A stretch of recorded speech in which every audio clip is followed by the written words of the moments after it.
Okay, this is our first MCA lesson for 8th grade, and we've been doing preparation for MCA this whole year, but this is a bit more specific because slope-intercept is something that will be on the MCAs that we haven't seen yet. So I wanted to make sure we got this out before the MCAs hit. So from here on, for the next couple of weeks, we'll be throwing some MCA type work out online so that you can go review it and look at it if you need to before the test hits. And remember this year, you're allowed to retake it up to 2 times. So you can take it once, twice, and then a 3rd time if you want to. One topic that will be on this test, the MCAs, will be the slope-intercept equation of a line. We've talked about slope, and we know what an intercept is, but we might not, or we didn't really specifically get into it. So we're going to kind of get into that today. Okay, so if the equation of a line is written in slope-intercept form, we can read the slope and y-intercept directly from the equation. So we're going to get an equation that looks like this form right here. Y equals the slope times x plus the y-intercept. Now, some of you might remember that shortcut where I'd put an equation on the board and I'd say, okay, where's the slope?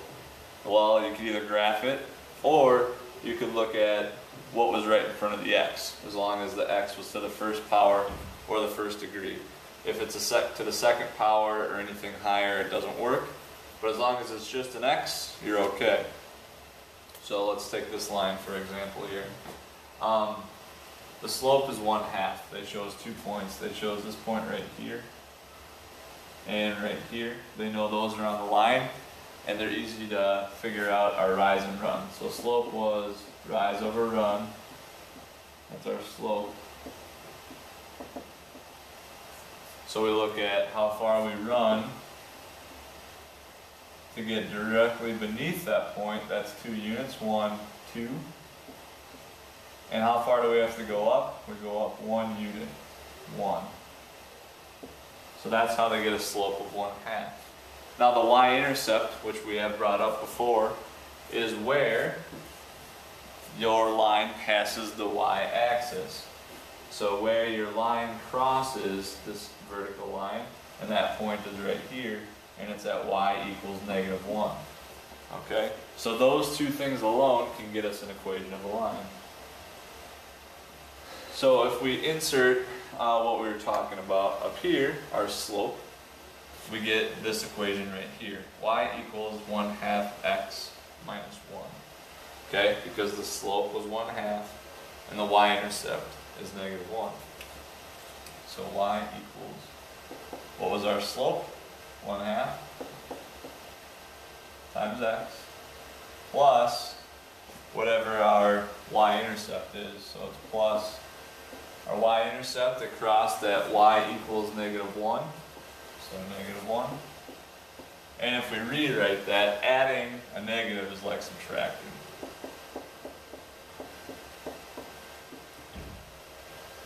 That's our equation of that line.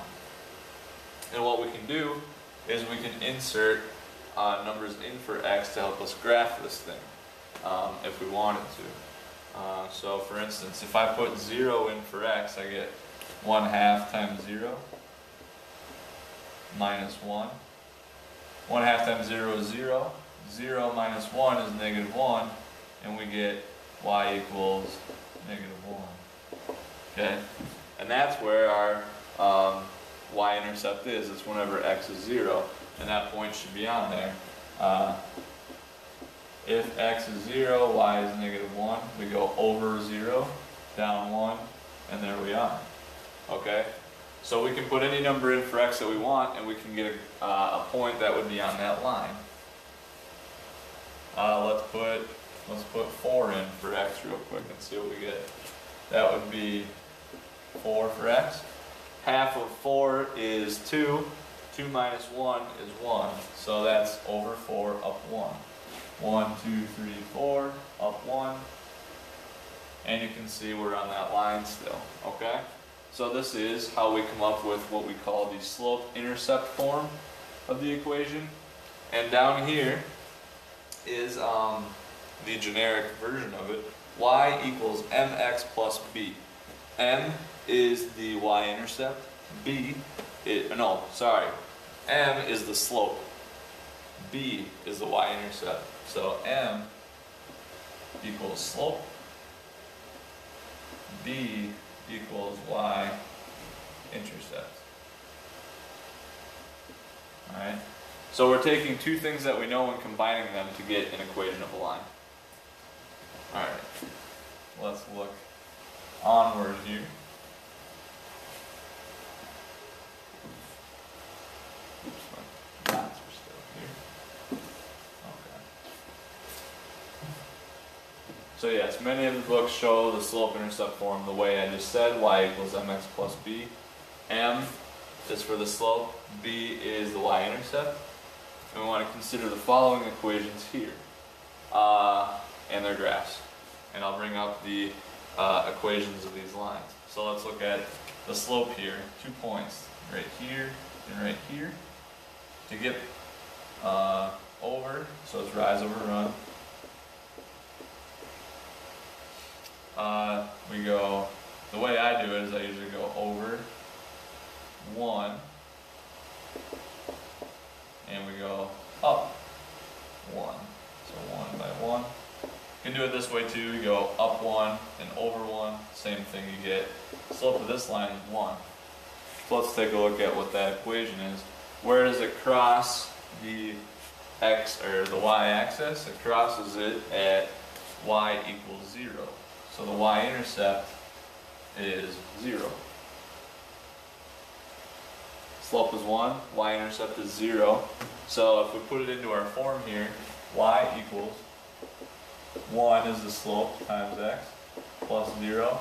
If we rewrite this, 1 times x is just x. Adding a 0 doesn't do anything, so the line is y equals x. That is the y equals x line. Alright, let's take a look at the next one. This slope is also 1. It's over 1, up 1. 1 over 1 is 1. But our y-intercept is at y equals 2. 1, 2. 2 above our axis. So let's look at it. It should be slope of 1, y equals slope of 1, 1 over 1 times x, plus where we cross the y-axis at 2, 1 times x is just x plus 2. So y equals x plus 2 should be this formula or equation, and it is. And just for a quick review, this would be a not proportional line. This is not proportional because it does not go through the x or the origin. This is proportional because it does go through the origin, and it is a straight line. So remember, this is a straight line, but not proportional because it does not go through the origin. So this one right here, this should be a proportional line, and it is. I'm going to check my time real quick. Okay. Let's figure out the slope of this one. There's a point here and here. It looks like we go up 2, we rise 2, and go over 1. Right there. So rise over run. We went up 2 and over 1. 2 over 1 equals 2. So our slope is 2, and once again, our y-intercept, it crosses the y-axis at 0, right there. So y-intercept is 0. So this should be y equals 2x plus 0, or y equals 2x. Let's see if that's the equation that the book got, and it is y equals 2x. Okay? So putting it into this form is basically just can you find the y-intercept where it crosses your y-axis, and can you find the slope? Two things that we should be able to do. Okay, let's see what we've got here. A couple more lines here. The slope of this one is -1/2 because we're going down. This is a downward hill, and we go down 1, so we consider that a -1. So rise over run negative 1, because we're not rising, we're going down, and we go over 2. 1, 2, 1, 2. So negative 1/2 is the slope, and we cross the y-axis at y equals negative 1. So it was y equals mx plus b. Slope is m, which was negative 1/2 times x, plus a negative 1, because that's where it crosses right there, and we get our equation y equals negative 1/2 x minus 1. Let's take a look at the next two. What's our slope here? Remember, we have a our straight lines that are horizontal and vertical have they have interesting slopes. So imagine this obviously being a flat surface that you could walk on. There's no incline or decline that we would say that has a slope of 0. Okay, has a slope of 0, but where does it cross the y-axis? It crosses the y-axis at 1, 2, positive 2. So slope is 0. Slope of 0, y equals 0 times x, plus crosses the y at 2. So 0 times x is 0, and all we're left with is 2.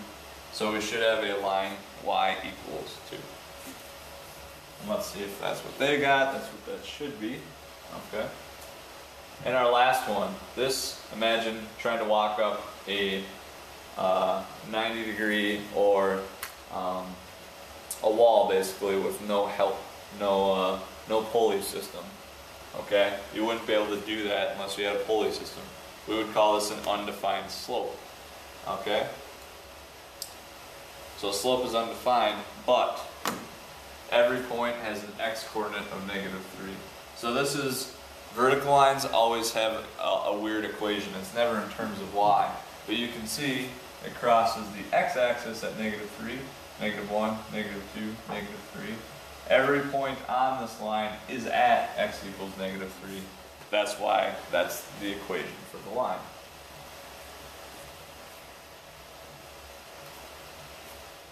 Alright, just a couple things left here. Refer to this equation to answer the questions that follow. So we have a graph, y equals 2/3 x minus 4. Where does the graph of the equation cross the y-axis?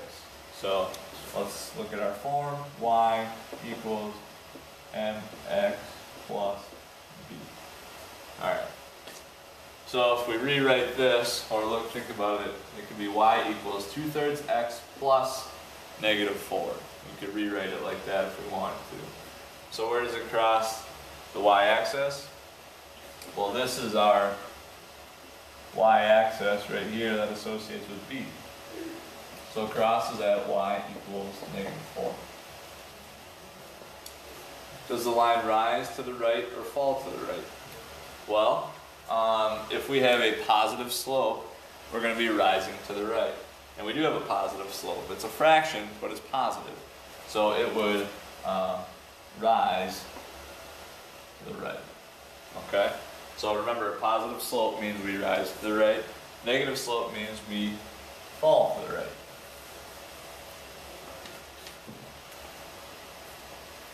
Okay, a couple more here. Write the equations of lines A and B in slope-intercept form. At what point do lines A and B intersect? Okay, let's look at A. We'll take 2 points, this one and this one. Rise over run. So it looks like we go over 1, up 2. So that's a rise over run, 2 over 1. So for A, we have y equals mx plus b. Slope was 2 over 1 times x plus b. So where does it cross the y-axis now? That's where we look. And it crosses it at negative 1, negative 2. It crosses right there, plus negative 2. So let's simplify this a little bit. 2 over 1 is just 2, so 2x. plus a negative is just like subtracting. So y equals 2x minus 2. Letter B.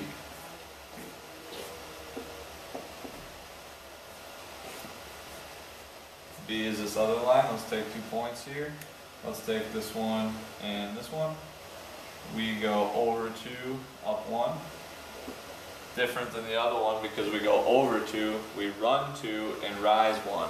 So rise over run, remember. We rise 1, run 2, run over 2. And now we got to see where it crosses the y-axis, and it crosses the y-axis at positive 1. That would be this equation right here. So that's the difference in the equations. And where do they intersect? They intersect right here, and that is at the point over 2, up 2. They intersect there. Okay.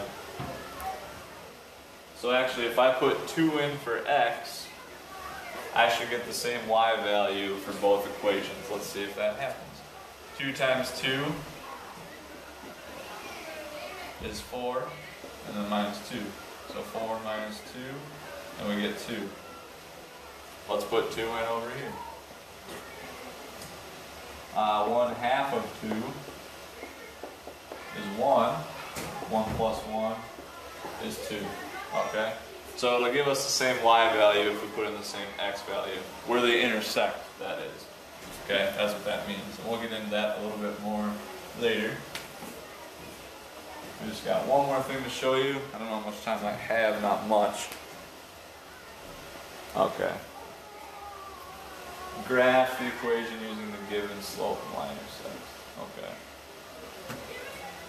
I'm going to stop this one and we're going to put it on a part 2. This will be the last one.